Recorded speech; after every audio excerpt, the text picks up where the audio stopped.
അല്ല മക്കളെ, പണത്തിന് മുകളിൽ പരുന്തും പറക്കൂല എന്നല്ലേ കേട്ടിട്ടുള്ളത്?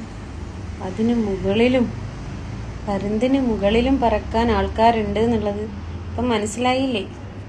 ഏത് ദിലീപിന്റെ കാര്യത്തിലും രാഹുൽ മാങ്കൂട്ടത്തിന്റെ കാര്യത്തിലും മനസ്സിലായോ? എനിക്ക് മനസ്സിലായി. എനിക്ക് മനസ്സിലായോ എന്നറിയില്ല, എനിക്ക് മനസ്സിലായി. അല്ലാതെ തെറ്റ് ചെയ്തവരൊക്കെ ഇങ്ങനെ ഈ സമൂഹത്തിൽ ഇറങ്ങി നടക്കും എന്നുള്ളതിന് വേറൊന്നും ചിന്തിക്കാനില്ല. ഇത്രയേ ഉള്ളൂ. ഒരു പെൺകൊച്ചി അവളെ ഉപദ്രവിച്ചത് പറഞ്ഞ് ആരാണ് ഇതെന്ന് പറഞ്ഞിട്ട് പോലും ആ വ്യക്തി ഇന്ന് ഇങ്ങനെ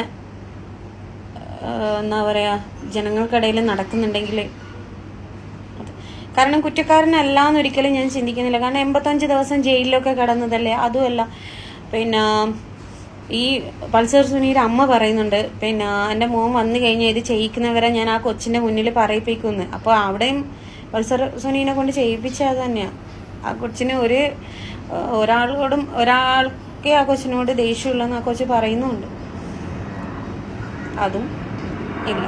രണ്ടാമത്തെ രാഹുൽ മാങ്കൂട്ടൻ ഇലക്ഷന്റെ തലേ ദിവസമല്ലേ ജാമ്യം മേടിച്ചിട്ട് വന്നത്. അതുവരെ ഒളിവിലായിരുന്നു.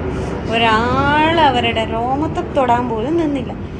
കർണാടകയിലുണ്ട് ചിരി വരുന്നത് പറയുമ്പോൾ. അയാൾ വന്നിട്ട് പിന്നെ മൈക്കിന്റെ മുന്നിലൊക്കെ ഇങ്ങനെ ക്ലോസപ്പും ചിരി, ഇങ്ങനെ എന്തോ ഒരു നിഷ്കളങ്കത ആ മുഖത്ത്. ഇവരെ കൊണ്ടേ ആവും കേട്ടോ ഇതെല്ലാം. കഷ്ടം തന്നെ കാര്യം.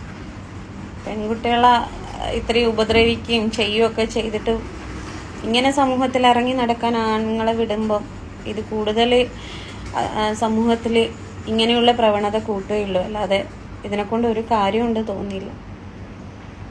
ഒരുപാട് നിയമങ്ങൾ ഒരുപാട് സ്ത്രീയുടെ ഭാഗത്താണ് എന്നുള്ളതൊക്കെ വെറും പിന്നെ വായ കൊണ്ട് പറയാനേ ഉള്ളൂ. ഒരു കാര്യമില്ല എന്നുള്ളത് മനസ്സിലായി.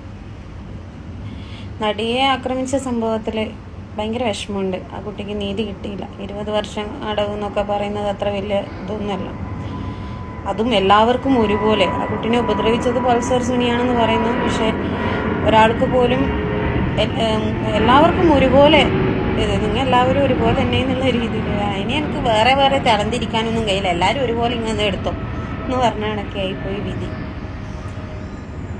കുട്ടിക്ക് നീതി കിട്ടിയില്ല. ഇന്ന് അങ്ങോട്ട് പോയിട്ട് പിന്നെ എന്നെ പീഡിപ്പിച്ചോ എന്ന് പറയുന്ന പിള്ളേർക്ക് വരെ സമൂഹത്തിൽ നീതി മേടിച്ചു കൊടുക്കാൻ ഇഷ്ടംപോലെ ആൾക്കാരുണ്ട്.